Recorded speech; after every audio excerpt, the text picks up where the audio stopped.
ler Apocalipse 3, o versículo 1 até o 6. A palavra de Deus, ela diz assim, queridos: ao anjo da igreja em Sardes, escreve: estas coisas diz aquele que tem os 7 Espíritos de Deus e as 7 estrelas. Conheço as tuas obras, tem nomes de que vive e está morto. Sê vigilante e consolida o resto que estava para morrer, porque não tenho achado íntegras as tuas obras na presença do meu Deus. Lembra-te, pois, do que tens recebido e ouvido, guarda-o e arrepende-te. Porquanto, se não vigiares, virei como ladrão, e não conhecerá de modo algum em que hora virei contra ti. Tens, contudo, em Sardes, umas poucas pessoas, que não contaminaram as suas vestiduras, e andarão de branco junto comigo, pois são dignas. O vencedor será assim vestido de vestiduras brancas, e de modo nenhum apagarei o seu nome do livro da vida. Pelo contrário, confessarei o seu nome diante de meu Pai e diante dos seus anjos. Quem tem ouvidos, ouça o que o Espírito diz às igrejas. Aleluia.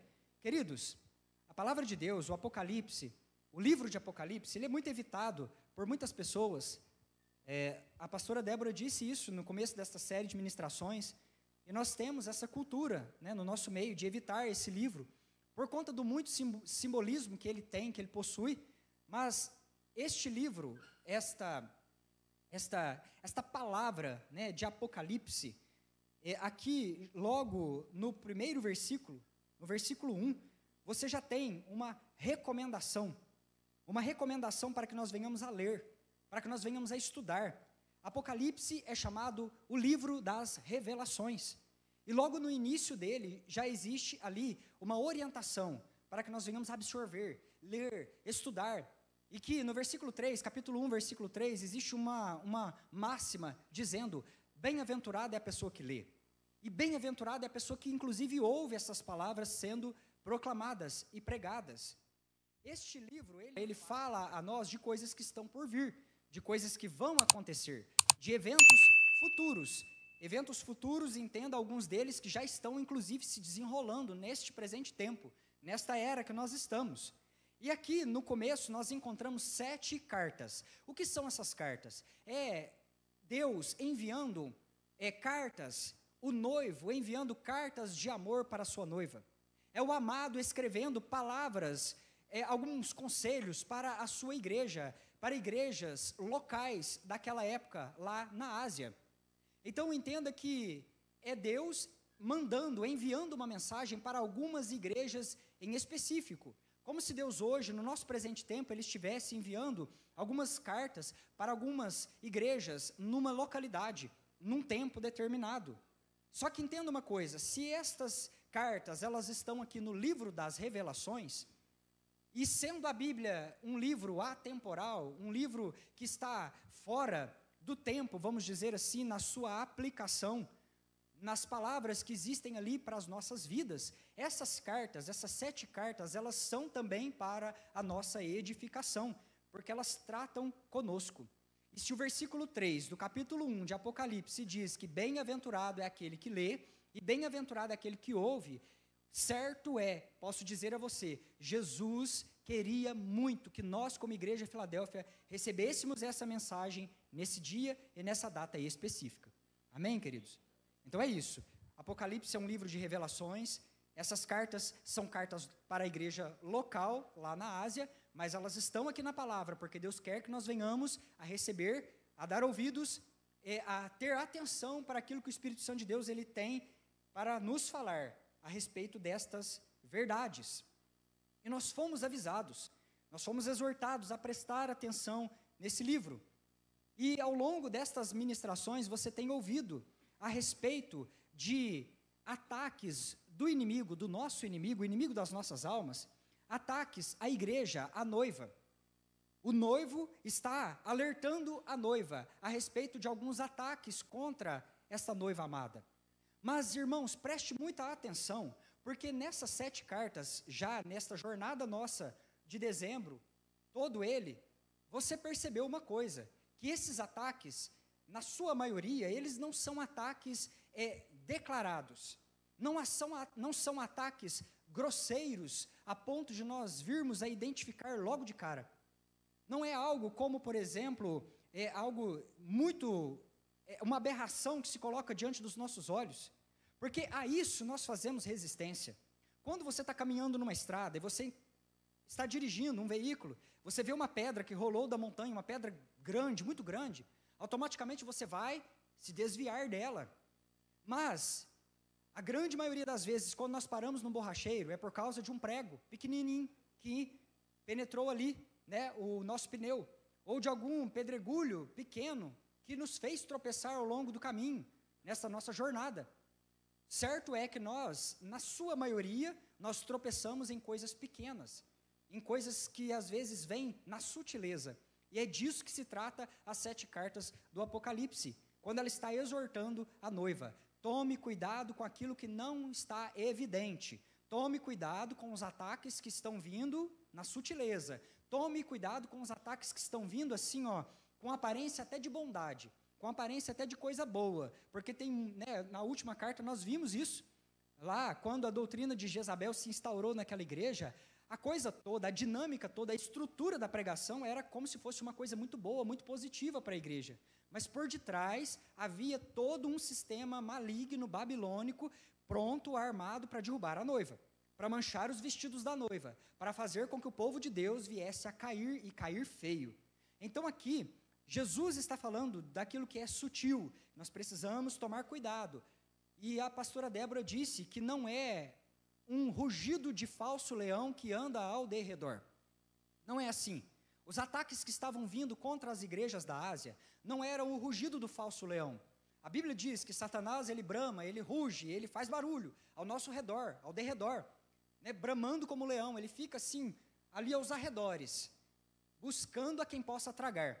Mas aqui, Jesus está falando, não é a manifestação de um leão, um falso leão, é um barulho de uma sorrateira serpente entrando e se esgueirando para dentro da família, para dentro da casa, para dentro da igreja. Então era aquele sussurro da serpente que vem desde lá do Éden, tentando derrubar a noiva de Cristo Jesus. Coisa que você tem que orar, jejuar e colocar os olhos em vigilância para perceber, porque é algo sutil, é sussurro de serpente. E como nós temos feito todos os cultos de domingo, eu vou dar uma contextualizada na história, para depois nós entrarmos na ministração propriamente dita. Por quê? Porque nós precisamos do contexto histórico. João lançou mão de muitas figuras para escrever aqui a respeito daquilo que ele poderia linkar, né, a situação daquela cidade, daquela igreja local, e que ele poderia usar como um exemplo, como uma parábola para que os filhos de Deus eles viessem a ter uma melhor compreensão. Esta cidade a qual o apóstolo amado escreve essa carta, inspirado pelo noivo que está direcionando essas palavras para a sua noiva, a cidade de Sardes, ela é uma cidade imponente, ela é uma cidade poderosa, ela é uma cidade que tem uma muralha muito forte, uma muralha fortificada. É uma fortaleza, vamos dizer assim, uma montanha com uma muralha poderosa, um único portão muito bem armado. Guarde essa palavra, o portão era grande, era único e estava bem armado, não estava bem vigiado. Isso tem uma grande diferença no contexto aqui dessa carta. Havia um grande portão, e ali os inimigos, eles não batiam naquele portão, porque era um portão que estava bem sólido, um portão bem armado, muitas armas haviam naquele local, naquele lugar. E esta cidade, para os que moravam do lado de dentro, era uma cidade impenetrável. Esta cidade era um lugar forte, mas havia um ponto fraco apenas na cidade. Um lugar que era possível para um inimigo ágil, esperto, subir e escalar. Então havia um determinado ponto ao redor daquela muralha que beirava, próximo da montanha, que se o inimigo fosse ali perpendicular, ele conseguiria subir, e se não houvesse vigilância do lado de dentro, ele iria escalar, pular para o lado de dentro, e a cidade então estaria entregue na mão do inimigo. Irmãos, 2 vezes isso aconteceu em Sardes. O povo descansou. Nós temos uma muralha forte, nós temos um portão bem armado, vamos descansar. Não precisa ficar vigiando, não precisa de sentinela, não precisa de atalaia. Vamos descansar. Aqui ninguém nos derruba. Essa cidade não cai, porque ela é fortalecida. E o que acontece?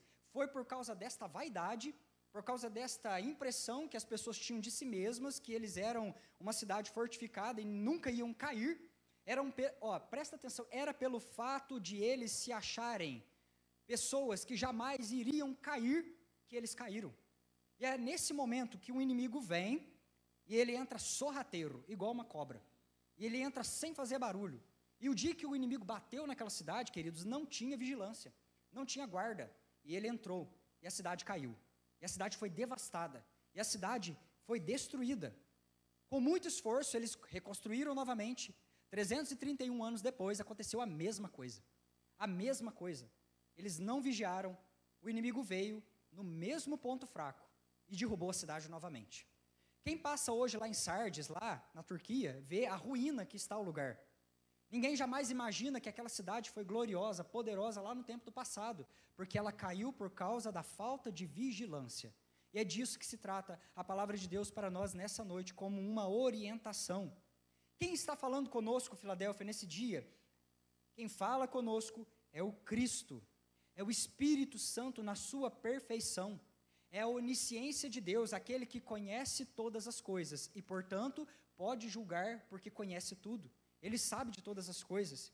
E ele está tratando aqui de um assunto sério, que não pode ser ignorado por nós, a igreja de Cristo Jesus. O que estava acontecendo com a igreja de Sardes? A morte estava se instalando. A morte estava escalando o muro daquela igreja e pulando para o lado de dentro.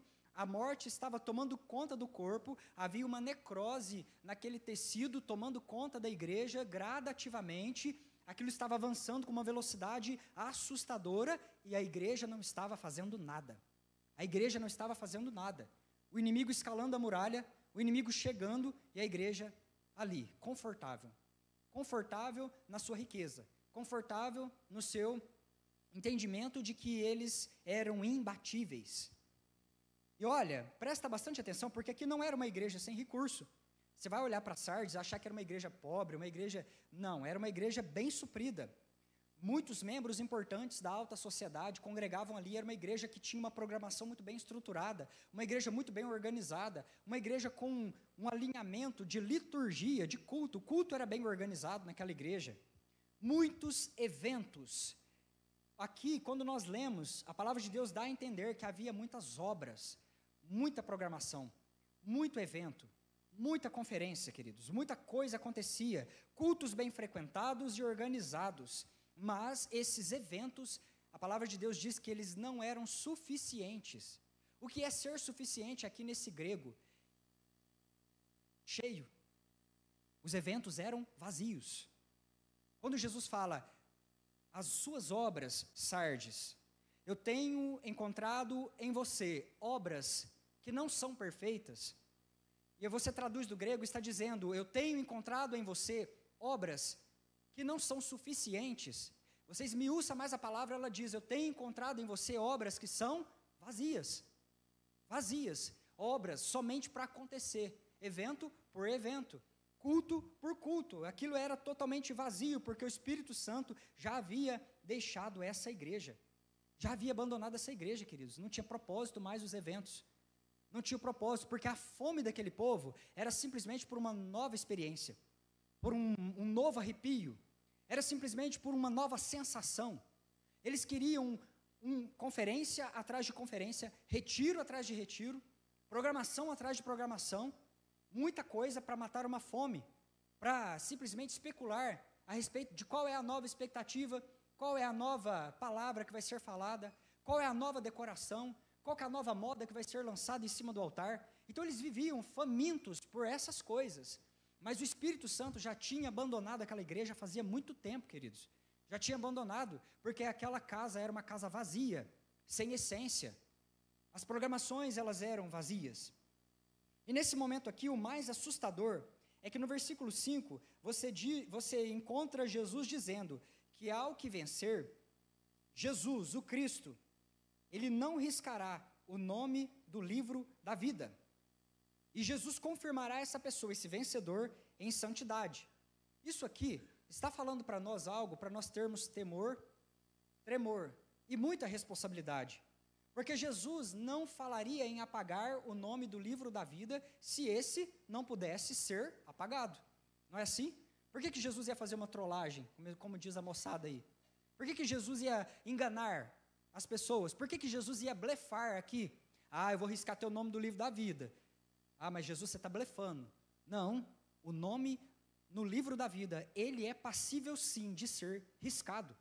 Olha, eu sei que existe muita gente bem intencionada, e eu não vou discutir teologia aqui hoje, sabe, não vamos aprofundar nesse mérito hoje. Existem muitas igrejas muito bem intencionadas pregando isso por aí, que uma vez salvo, sempre salvo. Não é o nosso caso, porque aqui a palavra de Deus está nos dizendo que o nome no livro da vida pode ser sim riscado pelas mãos daquele que é o Todo-Poderoso, que é o Senhor da nossa vida, que é o Senhor da nossa casa, que é o Senhor da nossa família, que é o Senhor deste universo, a saber, Jesus o Cristo. Jesus o Cristo. Olha, Jesus, certo é que Jesus salvou, mas se você não sustenta aquilo que você confessou, você perde, e perde tudo aquilo que o Senhor Deus, Ele te prometeu. Isso é uma verdade. Entenda uma coisa, vamos entender aqui, para nós passarmos adiante. Quando Jesus te salvou, Ele tirou você do império das trevas e Ele levou você para o reino da luz. Quando Jesus te salvou, Ele tirou você da morte para a vida. E é por isso que na parábola do pai amoroso, lá em Lucas 15, se você for ler o versículo 24, está dizendo que o filho pródigo, ele estava morto e ele reviveu. Ele estava morto e ressuscitou. Ele estava numa condição de morte espiritual, lá no mundo, afundado na lama. Mas agora, quando Jesus Cristo o salva, o leva para a mesa, ele agora está num estado de vida. Ele ressuscitou, ele voltou daquela morte. E não para por aí, Filadélfia, porque nós temos aprendido da parte do Senhor que nós somos guiados pelo Espírito Santo. Uma vez que você é salvo, uma vez que você aceitou Jesus como seu único, suficiente Salvador, e o seu nome foi escrito no livro da vida, vamos dizer assim, você agora vai ser impulsionado pelo Espírito Santo de Deus. Você vai ser empurrado pelo Espírito Santo de Deus para o próximo nível da jornada. Você agora vai passar para o nível da santificação, onde agora você vai para a mesa de Deus, Ele te aceita, você tem um lugar na mesa do Pai, mas ali na mesa do Pai você tem inclusive uma posição de filho. Você tem ali na mesa do Pai inclusive uma responsabilidade de filho. Você precisa dar uma resposta, e uma resposta apropriada à cruz de Cristo. Nós agora passamos então a nos comportar como filhos de Deus. Passamos a viver como filhos de Deus. Não dá mais para nós flertarmos com a mesa de Satanás, porque esse é o processo. Você foi salvo. Você recebeu o Espírito Santo dentro da sua vida. Os seus pecados, eles foram perdoados. Mas uma vez agora limpo, uma vez agora santificado, uma vez agora purificado, você vai ser levado nessa jornada de lapidação, de santificação. Uma jornada onde Deus vai purificar a sua vida das coisas, dos excessos. Deus vai muitas das vezes podar a árvore. Deus vai pegar esta pedra preciosa que é a tua vida como um diamante. Ele vai para as mãos do poderoso lapidário, ele vai ali polindo, ele vai ali, colocando, dando forma àquela joia preciosa. Irmãos, estar nas mãos do Todo-Poderoso inclui processos, muitos processos. Porque é como aquele vaso de barro nas mãos do oleiro. Deus vai moldando, Deus vai lapidando, Deus vai passando ali naquele processo. Há um processo de pisotear o barro, há um processo de deixar aquele barro muitas das vezes no silêncio. Quantas das vezes nós ficamos no silêncio nesse processo todo de lapidação? Porque agora nós estamos ali naquele processo da cura. O barro está sendo curado, o barro está sendo curtido, vamos dizer assim para você entender. Deus está tirando ali do meio os galhos, as pedregulhos, as bolhas de ar. Deus está tirando coisas, excessos da nossa vida, e isso é doloroso. E quando a gente pensa que a coisa terminou, você é levado para a fornalha. Você é levado ali e é assado no fogo, para que você possa ter forma, e forma de filho de Deus. Então, a nossa jornada de filho é uma jornada que Deus está nos levando constantemente a nos parecer mais e mais com Cristo Jesus.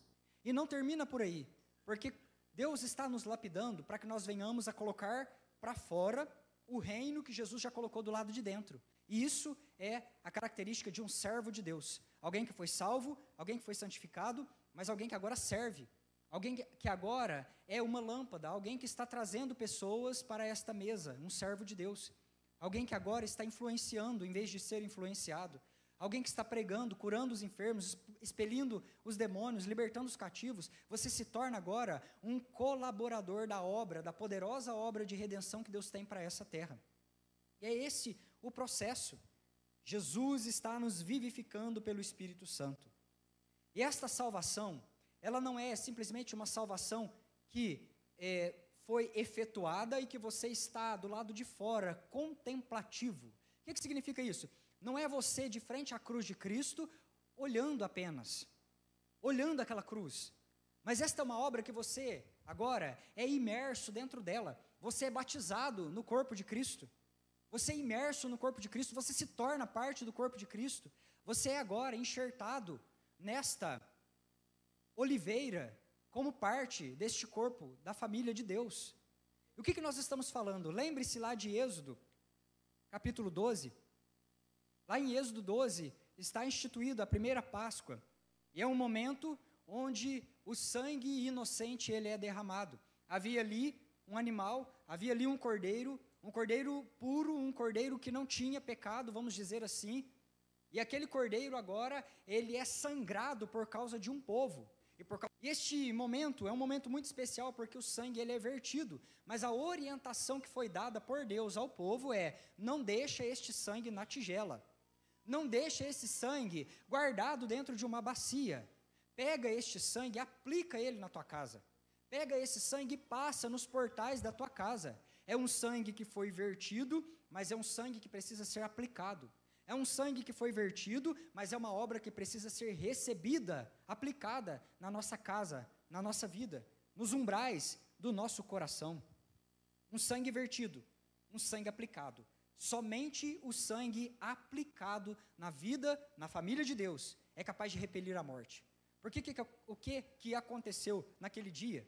O anjo da morte, ele passou no Egito, e ele chegava naquelas casas, onde havia sangue aplicado na casa, ali havia vida. Mas onde não havia sangue aplicado, o anjo da morte entrava, e ele fazia um estrago ali dentro. Ele fazia um estrago dentro daquela casa, ele levava, ele ceifava o primogênito daquela casa. E o que nós estamos falando? Que nós precisamos, queridos, nós precisamos aplicar este sangue nas nossas vidas. A salvação é um presente que precisa ser recebido, mas que precisa ser vestido. E é aí que muitos de nós estagnamos e paralisamos, porque nós até entendemos a cruz, nós até entendemos o Cristo, nós até valorizamos e achamos tudo muito lindo, aquilo que Jesus fez, mas nós paramos nesse estágio e não vestimos essa salvação. E não deixamos isso impregnar a nossa vida, e nos comportarmos de fato como filhos de Deus, e recebermos, porque somente a salvação recebida, queridos, somente a salvação aplicada é capaz de extirpar da nossa vida toda morte, sangue derramado e sangue aplicado, presente doado na cruz, mas presente recebido na mesa, tem que receber este presente, queridos, tem que vestir. Você conhece alguém que guarda os presentes, tudo, e deixa lá guardado no guarda-roupa? Eu conheço, muita gente que faz isso. Às vezes depois a pessoa, ela parte, o Senhor Deus recolhe e fica tudo guardado, ela nunca desfrutou. Jesus tem algo para você desfrutar nessa vida, queridos. Jesus tem algo para você desfrutar. Jesus morreu, e Ele morreu não para você ter uma vida meia boca, não para você ter uma vida medíocre, mas Jesus morreu para que você tivesse uma vida espiritual vibrante na presença do Senhor, nosso Deus. É do interesse do Espírito Santo que você tenha uma vida intensa nessa terra, uma vida abençoada. Mas, o que nós estamos apontando aqui em relação a essa igreja é que, para você permanecer na vida de Deus, você precisa fazer morrer o que te manteve no estado de morte. Que palavra define isso? A mortificação espiritual. O que significa? Vamos ilustrar, porque eu quero que você entenda. Vamos fazer uma parábola. É como se no teu coração tivesse uma cruz e um trono. É como se no seu coração tivesse um trono e uma cruz. Quando Cristo está assentado no trono, o eu, a carne, vai para a cruz, fica pregado lá. Muitas das vezes a carne esperneando, gritando, injuriando, uma carne que está ali. ela não está totalmente rendida, porque isso só vai acontecer na redenção final, quando então a permanência do pecado será aniquilado na nossa vida. Mas essa carne está ali, e ela está pregada na cruz, tendo todos os desejos que uma carne pode ter, queridos. Não vai, sabe, o grande erro da vida do cristão é achar que não vai cair. Não foi o erro lá de Sardes? Nós nunca vamos cair. Olha o tamanho da muralha que nós temos. Olha o portão que nós temos bem guardado. Às vezes esse é o nosso grande erro. Por quê? Porque você vai e você precisa ter esta atenção, que existe um ponto da tua vida que é podre. Existe um tijolinho ali na sua vida, que ele está apodrecido, e é lá que Satanás vai dar o murro mais forte. É ali que ele vai arremeter com maior força, porque ele sabe que lá está vulnerável. E às vezes nós fechamos os olhos para isso. Um fato é que a carne, ela não se converte. Ela não se converte, queridos. Ela vai ficar na cruz e vai ficar esperneando ali, querendo fazer tudo que uma carne quer fazer. E tudo é tudo, queridos, das coisas mais vis dessa terra. Só que quando Cristo está no trono, Ele tem o comando, o governo da nossa vida. Então agora, não mais vivo eu, mas Cristo vive em mim. Mas, queridos, nós temos a exortação da parte de Deus, de que inverter e colocar a carne no trono e levar o Cristo para a cruz é algo terrível. Porque a carne, quando ela está no trono, queridos, ela irá tomar toda sorte de decisões. E essas decisões são decisões que nos levam numa carreira desabalada para a morte. São decisões que nos levam para um cenário de morte. Porque o salário do pecado é a morte. E olha, o pecado, ele é um bom patrão, ele não atrasa salário de jeito nenhum. Vai chegar, queridos, o boleto bate na porta e bate certeiro. E vem numa proporção que às vezes nós nos assustamos, quando nós permitimos que a carne, ela domine os nossos pensamentos. Então, nós somos chamados a matar todo dia aquilo que nos leva e que nos mantém amarrados no lugar da morte, no lugar da escuridão, no lugar daquele contexto de escuridão. Colossenses capítulo 3, versículo 5 diz assim: façam morrer. É uma ordem. Façam morrer tudo o que pertence à natureza terrena de vocês: imoralidade sexual, impureza, paixão, desejos maus, ganância, que é idolatria. Olha, eu não vou esmiuçar cada exemplo desse, porque hoje quem vai falar no teu ouvido é o Espírito Santo de Deus. Então não vou dar nenhum exemplo prático a respeito destas situações, porque eu creio que Jesus, o Espírito Santo, já está discernindo tudo no teu ouvido nessa noite. Mas olha o que o escritor está dizendo para nós aqui: façam morrer, não tem conversa, tem que matar isso, tem que fazer morrer tudo aquilo que pertence à carne, essa carne que quer dominar a tua vida: imoralidade sexual, impureza, paixões, desejos maus, ganância. Nós estamos sendo chamados a morrer para aquilo que nos mata. Romanos 8, capítulo 8, versículo 13 e 14 diz assim: pois, se vocês viverem de acordo com a carne, morrerão. Isso aqui é uma sentença, não tem, é matemático. Se vocês viverem de acordo com a carne, morrerão. Mas, se pelo Espírito fizerem morrer os atos do corpo, viverão. Porque todos os que são guiados pelo Espírito de Deus são filhos de Deus. Olha, às vezes a gente quebra cada biscoito sagrado, né, no altar. Sabe por quê? O povo é dono de falar por aí: todo mundo é filho de Deus. Mas não é de jeito nenhum. Não é, porque a palavra de Deus constantemente está falando isso. Quem são os filhos? Quem são os filhos de Deus, queridos? Aqueles que são guiados pelo Espírito de Deus. Aqueles que atenderam o chamado à mesa de Deus. Romanos 8 está dizendo aqui que existe uma face de filho, um posicionamento de filho, um comportamento de filho, um andar de filho, falar, jeito de filho. Tudo isso está nos mostrando, nos apontando. Certo é, queridos, Jesus morreu por você e Ele sofreu a condenação para que você não precisasse sofrer. Mas é necessário, para que haja vida, deixar morrer a semente do natural, para ver o espiritual nascer. 1 Coríntios capítulo 15, o versículo 36 na NVI diz assim: o que você semeia não nasce, a não ser que morra. O que você planta não vai nascer, a menos que a semente morra, rompa essa casca e agora surja algo novo. Uma planta, ela saia da escuridão, daquela morte. Então, Jesus está deixando claro para nós que não há vida espiritual se nós compactuarmos com os desejos da carne. O lugar da carne é a cruz, queridos. Quem precisa estar no trono é o Senhor Jesus. Eu sei que por aí existe o evangelho da facilidade, que prega que as mãos de Deus podem nos dar todas as coisas, mas é exatamente esse mesmo evangelho que está nos distanciando dos pés do Senhor. Existe uma canção, e ela é uma verdade, que diz que muitos querem as mãos do Todo-Poderoso, mas nós, Filadélfia, desejamos os seus pés, queridos.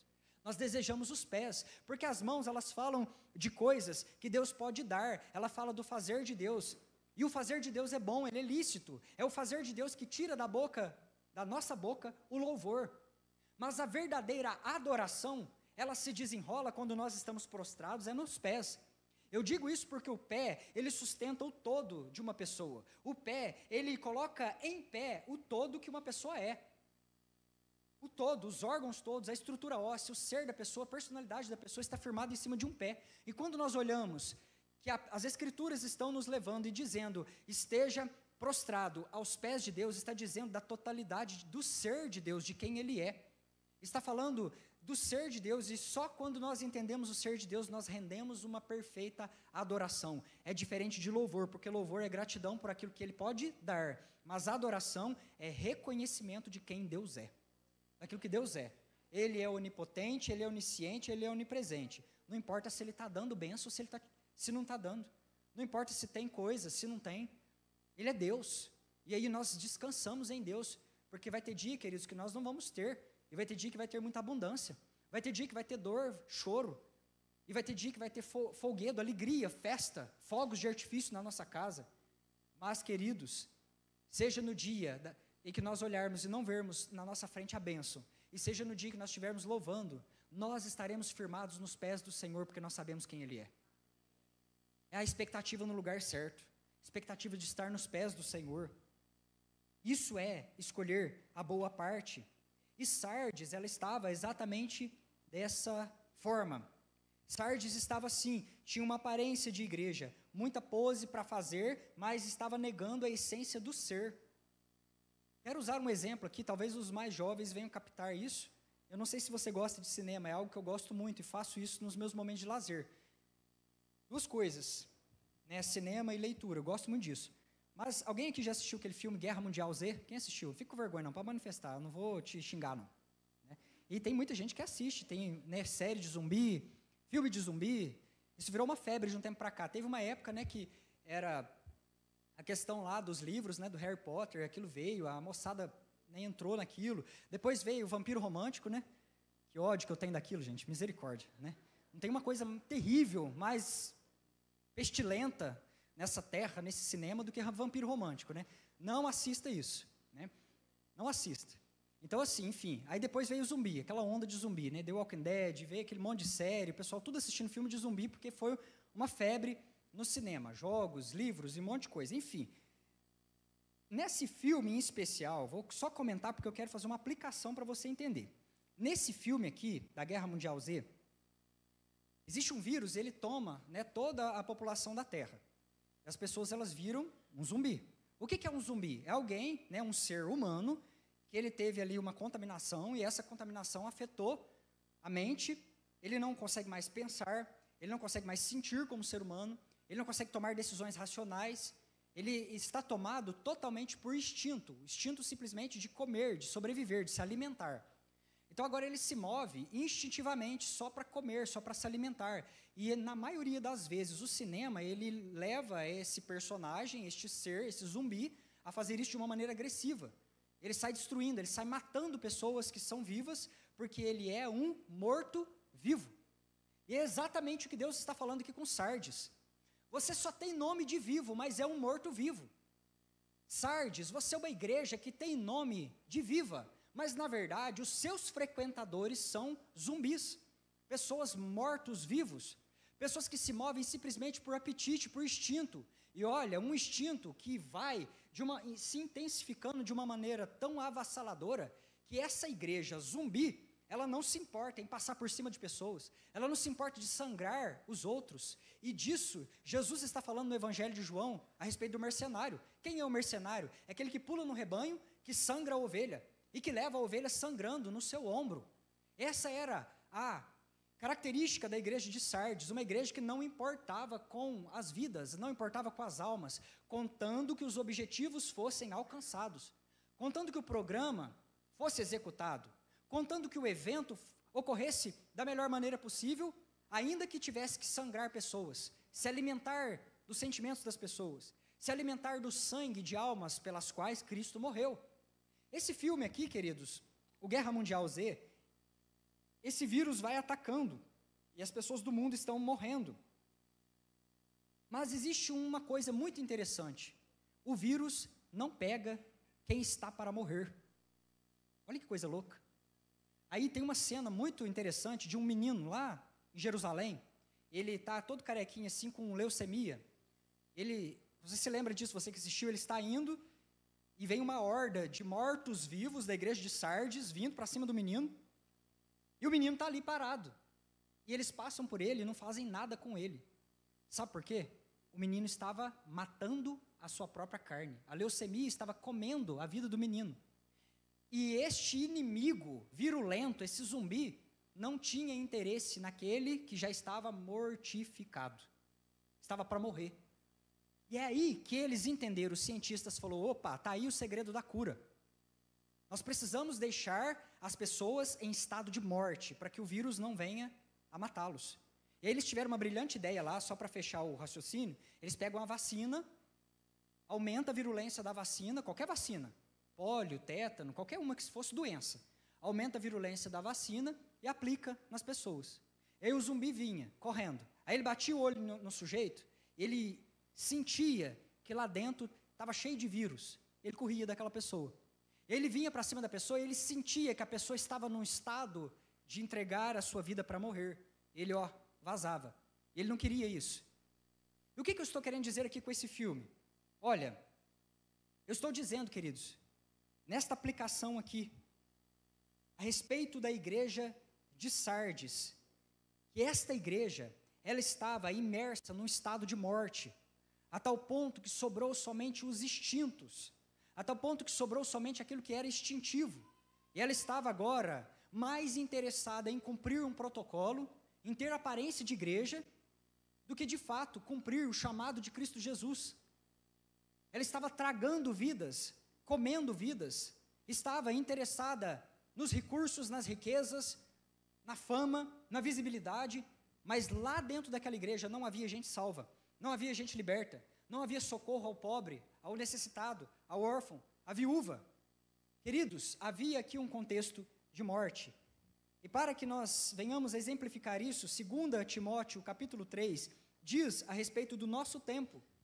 O versículo 1 até o 5 diz assim: sabe, porém, isso, nos últimos dias, sobrevirão tempos difíceis, pois os homens serão egoístas, avarentos, jactanciosos, arrogantes, blasfemadores, desobedientes aos pais, ingratos, irreverentes, desafeiçoados, implacáveis, caluniadores, sem domínio de si, cruéis, inimigo do bem, traidores, atrevidos, afatuados, mais amigos dos prazeres. Olha Sardes aqui, queridos. Mais amigos dos prazeres do que amigos de Deus, tendo forma de piedade, tem nome de vivo, mas por dentro é morto, negando-lhe, entretanto, o poder.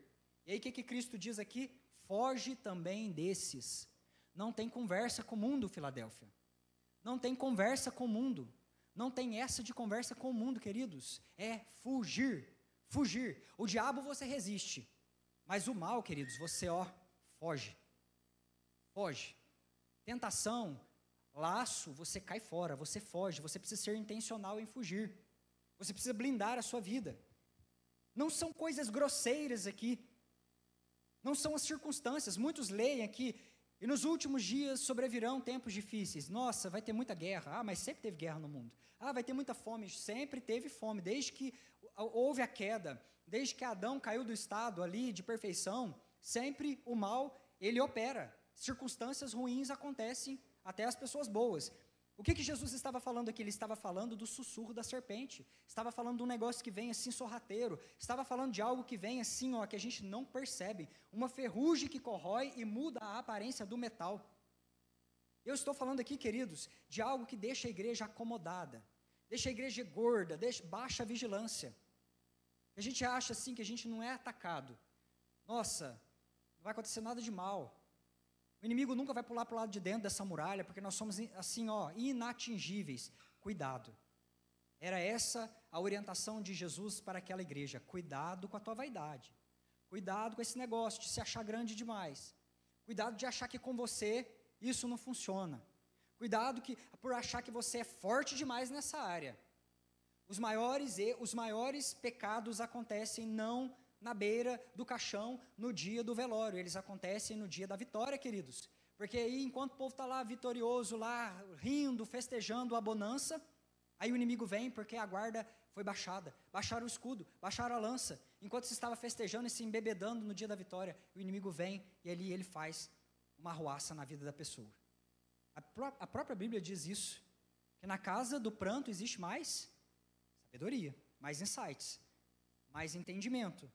Porque é no momento que nós baixamos a guarda, no meio das nossas grandes conquistas, que o inimigo muitas das vezes ele vem e ele nos derruba e nós caímos feio, queridos. Jesus está nos exortando a mortificarmos os nossos membros, a mortificar o nosso corpo, a levar para a cruz tudo aquilo que nos impede de estar na presença de Deus. O mundo está hiperestimulado. Preste bastante atenção, as pessoas elas entram muitas das vezes em vícios.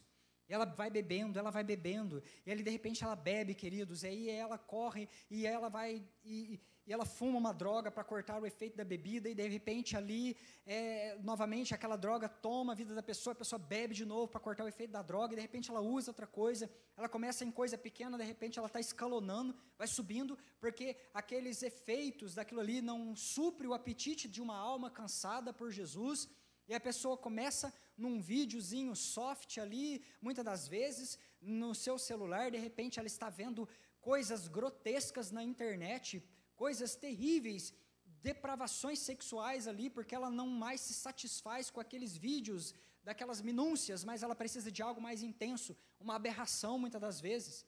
E isso acontece, não somente nessas coisas grosseiras, mas nas coisas sutis de Satanás, nas coisas sutis. Muitas das vezes, no controle das coisas, na fofoca, na luxúria, nos ídolos que nós vamos colocando e que nós muitas das vezes achamos que aquilo é lícito, mas não é lícito, não é conveniente ao povo de Deus.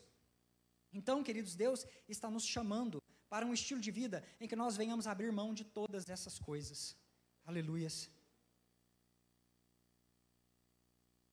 Um estilo de vida que nós venhamos a mortificar, abrir mão de todas essas coisas por Cristo Jesus. Tem uma frase que diz assim: precisamos ter apenas um ponto fraco em nosso caráter, um lugar desprotegido em nossa vida espiritual, para ser vítima da astuta estratégia de Satanás. E a advertência de Deus vem para essa igreja dizendo: salve aquilo que ainda não morreu. Tome posicionamento em direção à vida. E esse posicionamento começa pelo arrependimento. Todo movimento em favor da vida, ele começa por arrependimento. Foi assim com o pródigo, e ele caiu em si. O pródigo. Pedro, quando negou Jesus, ele caiu em si. Havia ali, é claro, um estado de encanto, um espírito de encanto na vida do Pedro, naquele momento, porque ele estava pecando contra Cristo Jesus, negando Cristo Jesus de uma forma descarada, e quando quando ele cai em si, quando ele se arrepende, então começa o voltar do Pedro para o caminho da vida, o caminho da mudança. E o versículo 3 aqui, existe um jogo de palavras, e eu preciso falar com você sobre isso. O versículo 3, passe os seus olhos aí nas Escrituras, Apocalipse 3:3, diz assim: lembra-te, pois, do que tem recebido e ouvido, guarda e arrepende-te. O tempo verbal no grego aqui, ele vai mudando, e não dá nem para traduzir da maneira exata no português, mas o que o escritor está querendo dizer para nós aqui? Continue lembrando, ou seja, permaneça lembrando daquilo que você recebeu. Permaneça lembrando sempre daquilo que você recebeu do altar. Quem tem ouvidos para ouvir, ouça o que o Espírito tem dito à igreja. Continue lembrando do que você tem recebido. E esse recebido aqui não é algo conclusivo. Tipo, você recebeu o pacote completo. Não. é como se fosse assim: continue lembrando daquilo que você tem recebido. Continue lembrando que nas suas mãos existe um baú que está aberto e não fechado. Você não recebeu o baú fechado com o pacote completo de toda a revelação, de todo o reino, de toda a bênção que Deus tem.